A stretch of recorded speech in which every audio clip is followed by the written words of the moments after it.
I've attempted a challenge on Borderlands 2 that I severely underestimated. Can you beat all the headhunter packs with only the Cobra? I want to put a bounty on the completion of this challenge. If anyone's able to complete it and post a video showing proof, I'll give you a $25 gift card to anything you want. I'll explain the rules and then show how far I was able to make it. The rules for this run are, you must use a level 80 0 while playing OP10. You can have as many Cobras as you would like. No bar. You must complete every Headhunter pack's main mission with this loadout. I'll leave the save file in the description. Now I'll show how my attempt went and why I decided to quit the challenge. I decided to start with the Moxxi Head Hunter because I thought this would be the easiest boss. The Cobra is a terrible gun, however it has two qualities that make it usable. It does great when you hit criticals and has very good hipfire accuracy because I'm playing Zero. Another useful skill is Bore. It makes taking out bunched up enemies much easier. Zero's kunai, as well as the magic missile, made it really easy to slag the enemies. Moxxi got me drunk off some old barrel whiskey. I walked away looking like I just got flashbanged. I was able to grenade jump up and find the pot of gold at the end of the rainbow. Unfortunately, it turned into Bling Bling Boy. I mean, Bling Loader. Bling Loader was the first mini-boss that I've had to fight, and the Cobra was doing a solid amount of damage to him. This part of the fight goes to show how much of a difference hitting a headshot makes with the Cobra. Bling Loader had 3/4 of its health left, 3 headshots later, and the robot was dead. I picked up the love potion and was nearing the boss fight. I dropped the baby off and served up the potion. I stood back, and at this time I had no idea how difficult the challenge I started would be. This fight had small Zadfords and Hodunks constantly spawning, which made it easy to get second wins. The downside to that being I kept getting knocked by everything around me. I took my first death. And my second. One of the Zadfords dropped a B shield, which was pretty cool. As the deaths pile up in the background, I'll explain why this boss fight was so difficult.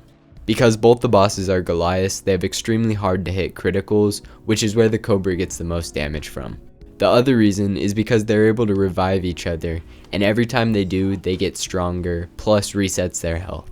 Just killing them once takes about 10 minutes, and I wouldn't have enough sniper ammo to get through every time their health resets. Having about 8 enemies around you at all times isn't fun either. I decided to respec my skill points into velocity so the bullets would go faster. I still ended up dying. I died for the 6th time on the first day I attempted this. On the first attempt of my second day, I got a world drop Unforgiven.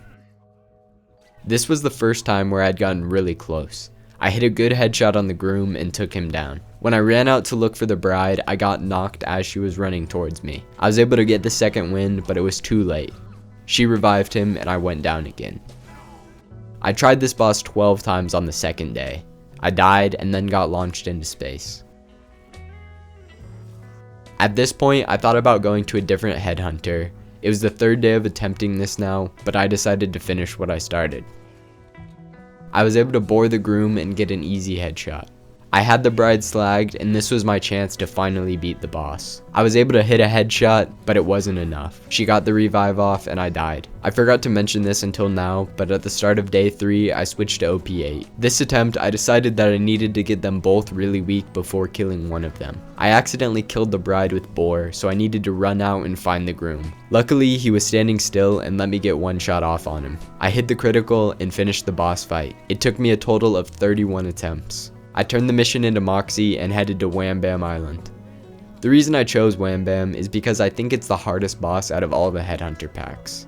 The Son of Craw heavily resists explosive, whereas all the other bosses don't have any resistance to it. This would be the test of whether or not the challenge was possible. I made it to the cool tunnel section right before the boss. Please, what is a Crawmerax? And what is its son? Oh, right, you never met Crawmerax. He was a big-ass crabworm we fought up the Yankee General Knox. I wandered out to find Hammerlock in a strange situation. Now it was time for the Son of Crawmerax boss fight. My worst fear came true. The bullets were doing next to no damage. It didn't matter if I hit a crit or a body shot. He's resistant to explosive damage, and that's all I can deal. Another annoying part about this fight is how quickly he's able to get rid of slag. I took my first death. I tried to see if there was a spot where I could stay back, but I just did a spin and got killed anyways. This goes to show how quick the slag wears off. It only lasts for 3 seconds. I gave the craw fight 3 more attempts and then I gave up. I do think this challenge could be possible, but I'm not the person to do it. I would have lost motivation to continue this challenge, and I also want to work on other videos like the Borderlands 1 challenge run I'm working on right now. Who knows, maybe I'll come back to this challenge in the future. The save file is in the description if you want to attempt it, and if you do complete it with proof, comment or message my Instagram, which is also Spowerade, and I'll get you a gift card to whatever you want. Thank you so much for watching. Leave a like, comment, and subscribe if you enjoyed. I have a lot more Borderlands content planned for the future. Have a good rest of your day. See ya.